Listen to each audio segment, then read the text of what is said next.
O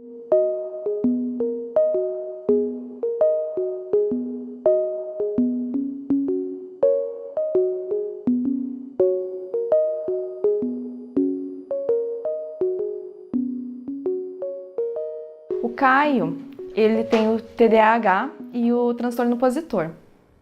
A gente descobriu mais ou menos quando ele tinha 6 anos de idade. Ele começou a ter problema de relacionamento na escola, a gente começou a ser chamado muito na escola, porque ele brigava, porque ele não obedecia, ele saía da sala de aula sem permissão, ele estava com muita dificuldade de aprendizado e conforme foi aumentando, né, a gente foi buscar ajuda e descobriu que ele tinha a hiperatividade com déficit de atenção e o transtorno opositor. Ele é um transtorno, basicamente com algumas características, como, primeiro, é uma psicopatologia onde há um enfrentamento, né, um enfrentamento da criança, do adolescente principalmente, onde ele se opõe às convenções, às regras, às instituições. E com isso ele tem diversas características que a gente consegue observar como principais, mas basicamente é se opor, né, às situações que ocorrem à sua volta. Justamente onde a gente observa características como não seguir as regras, brigas extremas, agressividade, raiva, né, e características similares a essas. São características fortes do transtorno que realmente vêm a não só uma. É importante a gente ver que há uma criança que se opôs a uma regra e aí os pais já ficam, meu Deus, né, ele tem já um transtorno opositor. Não é isso. São muitas vezes isso ocorrendo, né, por um bom tempo, por um bom período, e não apenas uma característica, mas uma soma de várias dessas características também. Em casa, o Caio sempre foi agitado. Ele sempre foi uma criança muito brincalhona, muito bagunceiro, né? E ele nunca manteve o foco, só que, assim, eu não via problema nisso. Pra mim era coisa da idade, né? Uma criança de 3, 4 anos, pra mim era coisa da idade. Mais tarde que eu fui perceber que não era da idade, né? Não era da personalidade só dele esse problema. Mas ele era muito agitado. Ele nunca conseguiu assistir, quando era criança, um filme inteiro, um desenho inteiro, de 1 hora, ele não conseguia. Ele saía no meio do filme, voltava, saía, voltava, sempre nessa agitação. Ele brigava bastante com a irmã dele também, a irmã mais velha. E pra mim também era normal, era briga de irmão, né? Só que ele foi ficando cada vez mais agressivo com o passar do tempo, e isso começou na escola. Então ele batia nos colegas, ele brigava com o professor e ele começou com uma mania de perseguição. Então, assim, coisas de criança, né? Tá correndo, todo mundo brincando na hora do recreio. Alguém esbarrava nele. Era sem querer, mas ele não. Na cabecinha dele, ele falava pra gente que foi pra provocar, que foi por querer, que o menino que provocou, e ele partia pra cima, né? Ele brigava e batia e jogava as coisas. Dentro da sala de aula também, se acontecia alguma coisa que ele achava que era uma ofensa para ele, né? Ele jogava carteira, jogava cadeira, não respeitava, não adiantava. Se um adulto ia falar com ele, ele não respeitava. Ele ficava cada vez mais nervoso e mais impulsivo. Ele reagia com muita agressividade a qualquer assunto que fosse. Os transtornos acabaram dificultando um pouco o relacionamento dele com colegas, com professores, né, com pessoas que cuidam da escola geralmente, né, os auxiliares ali. Atualmente está mais tranquilo, assim, ele está conseguindo se portar, saber o lugar dele, saber até onde vai, né, mas antes, não muito tempo atrás, né, 1 ano atrás, aí ele teve problemas com briga, né, em geral foram brigas, problemas com o professor, né, o professor acabar dando uma ordem para ele e ele, por ter transtorno opositor desafiador, acabar desafiando, né? E às vezes por déficit de atenção acabar não dando a atenção necessária. Então a gente foi várias vezes chamado na escola para ser relatado sobre isso. A gente sempre foi, participou, a gente também mostrou o que está sendo feito, né? Mas atualmente está um pouco mais tranquilo. Hoje, pesquisadores já entram num consenso de que há uma causa, um fator genético, né? Mas muitas outras causas estão sendo pesquisadas ainda. E a criança pode apresentar esses sintomas desde muito cedo, né? E que dentre a sintomatologia do TDAH está a agitação, que é a hiperatividade, a desatenção e uma impulsividade, né? E pode acompanhar a pessoa até a vida adulta. Estima-se, né, segundo as pesquisas, 50% das pessoas, das crianças que apresentam o TDAH desde a infância, né, vão também apresentar na vida adulta. No momento em que as coisas começaram a ficar um pouco mais apertadas, algumas reclamações, alguns cenários que aconteciam assim na escola, principalmente na escola com ele, a gente teve a indicação para levar ele a procurar assim, uns especialistas, né? A gente procurou primeiro uma psicóloga, né, que foi a indicação da escola que ele estava.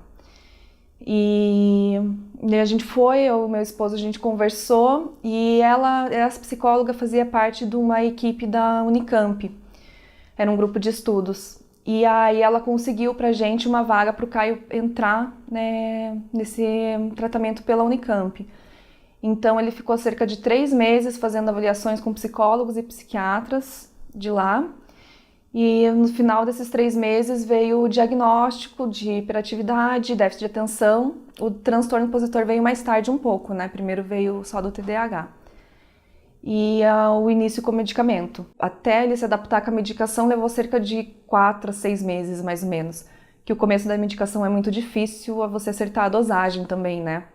Então no começo ele ficava muito sonolento, ficava muito apático, eu fiquei muito preocupada. Teve um momento que eu quis parar de dar o remédio, eu falava, só tá dopando meu filho, não tá ajudando. No começo eu não via muita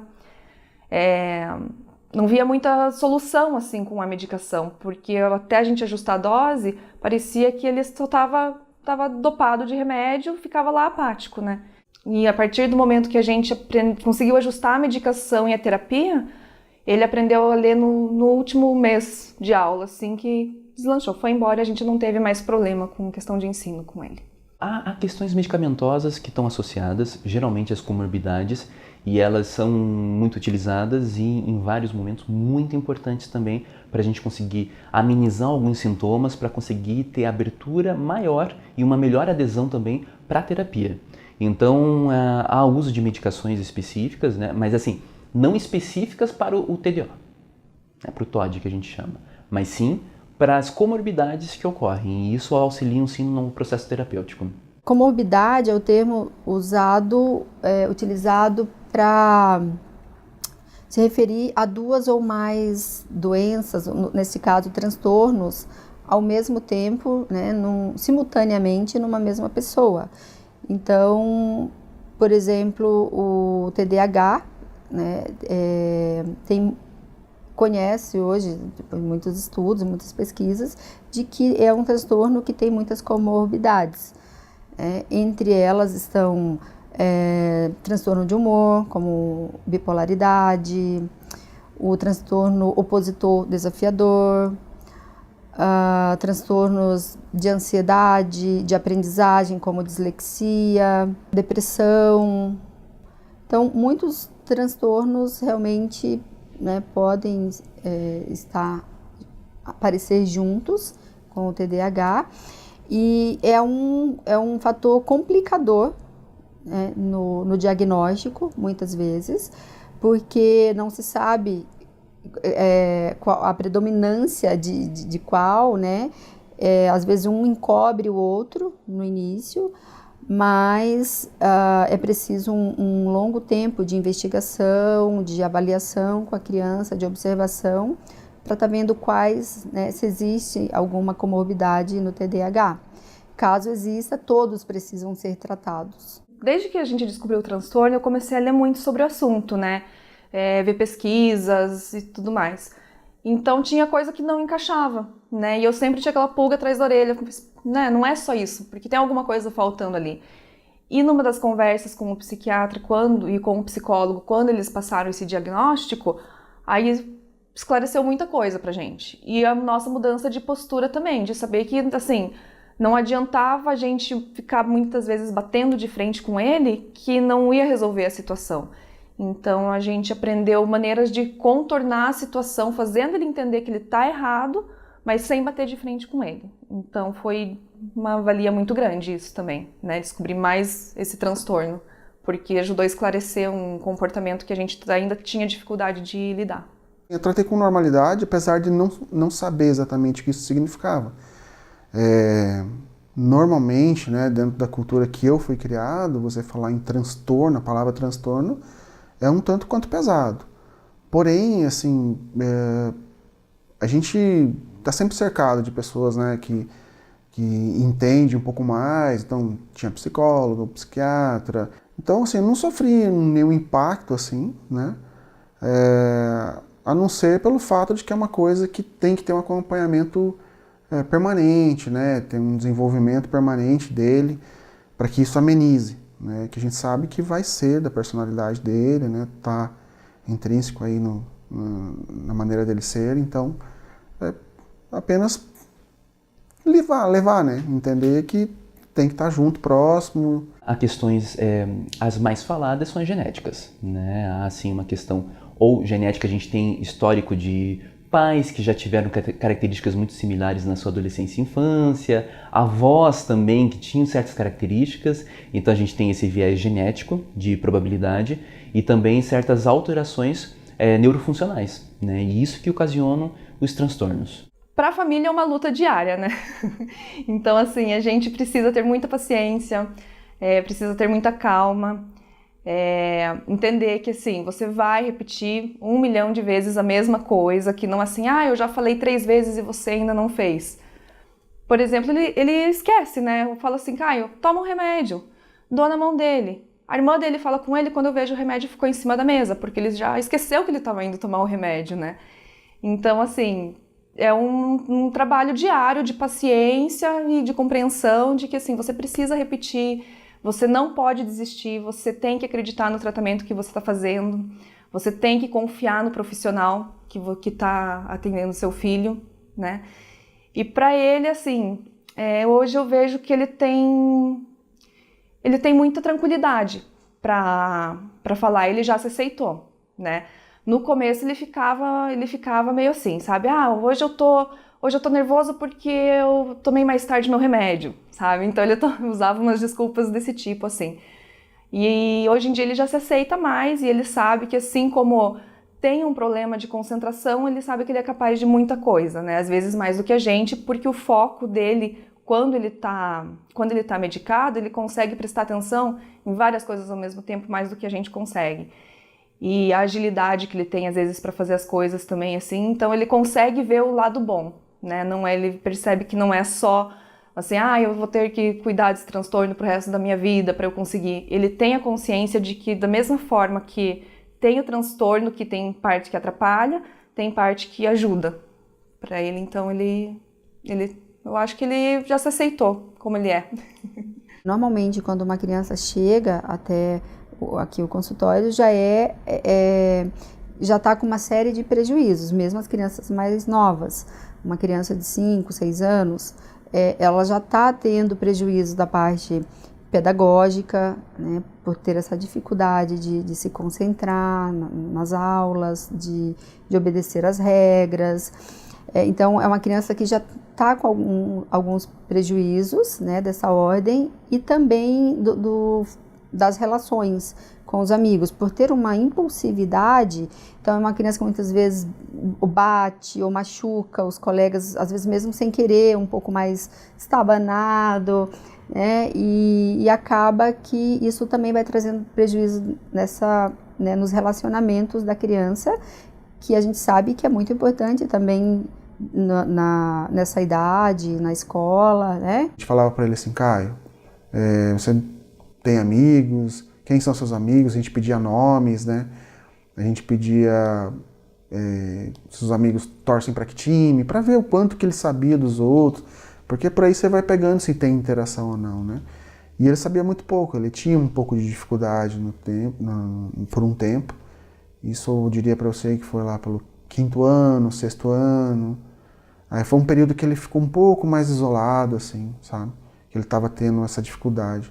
Então a gente tem que conhecer a necessidade antes dele. E aí sim, ele falando, não, eu quero fazer parte de um grupo, a gente vai trabalhar toda a situação, como ele vai se expor, controle comportamental, controle das suas impulsividades, e se há uma falha, se há um erro, por exemplo, eu fui agressivo, fala, cara, desculpa, eu me extrapolo às vezes, peço desculpa, eu fui muito grosso naquele dia, né, e peço desculpa. Ele tem que conseguir se expor mais ainda, porque no momento que ele pede uma desculpas, por exemplo, por uma ação, os adolescentes vão falar, não, cara, nem se importe, tudo bem, né, pô, mas fica esperto, né, foi chato aquele dia.